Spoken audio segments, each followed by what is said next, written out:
ఇప్పుడుకి ఇంటికి పడ్డ అరిష్టాలన్నీ తొలగిపోయాయి. ఇకనైనా ప్రశాంతంగా ఉండొచ్చు. ఏ ఇబ్బందులు లేవు అని బామ్మ అంటూ ఉంటుంది. ఆ మాటలకి ఇంకేంటి ప్రశాంతత అమ్మా? ప్రశాంతత ఎప్పుడో పోయింది.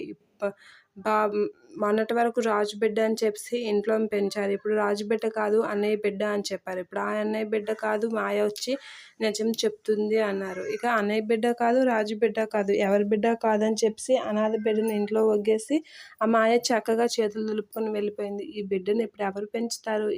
ఇదేమైనా అనాథ సత్రమా? అనాథ పిల్లలందరినీ పెంచడానికి ఈ బిడ్డ ఇంట్లో ఉంటే మనకి మనశ్శాంతి ఎలా ఉంటుంది? ఈ బిడ్డకి పరిష్కారం చెప్పండి అని అయితే రుద్రాని ఎటకారంగా అందరితో అంటూ ఉంటుంది. ఆ మాటలకి అందరూ అలా చూస్తూ ఉంటారు. రాజు కూడా ఏం మాట్లాడకుండా అలా చూస్తూనే ఉంటాడు.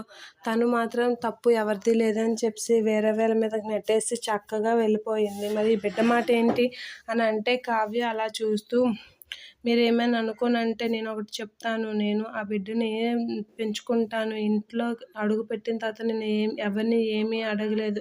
ఈ ఒకటి మాత్రం అడుగుతాను అని చెప్పి కావ్య అడుగుతూ ఉంటుంది. ఆ మాటలకి రుద్రాని అయితే షాక్ అవుతూ ఉంటుంది. ఇక రుద్రాని షాక్ అయ్యి ఏంటి నువ్వు పెంచుకుంటావా అంటే ఆ బిడ్డ నా భర్త తెచ్చినప్పుడు తనకి తల్లినై అన్నీ చూశాను. అందుకే నేను ఈ బిడ్డని నేను పెంచుకుంటాను అని అంటుంది. ఆ మాటలకి రాజు కూడా అలానే అవును మేము ఈ బిడ్డను పెంచుకుంటాం అని రాజు అంటూ ఉంటాడు. ఆ మాటలకి ఒలే పిచ్చిదానా నీకేమైనా పిచ్చా? ఇప్పటికే సమస్యలు పోయి ప్రశాంతంగా ఉన్నావంటే దరిద్రాన్ని నెత్తిన పెట్టుకొని పెంచుతానంటావేంటి అని అంటే లేదక్క నాకు ఈ బిడ్డ కావాలి అని కావ్య అంటూ ఉంటుంది.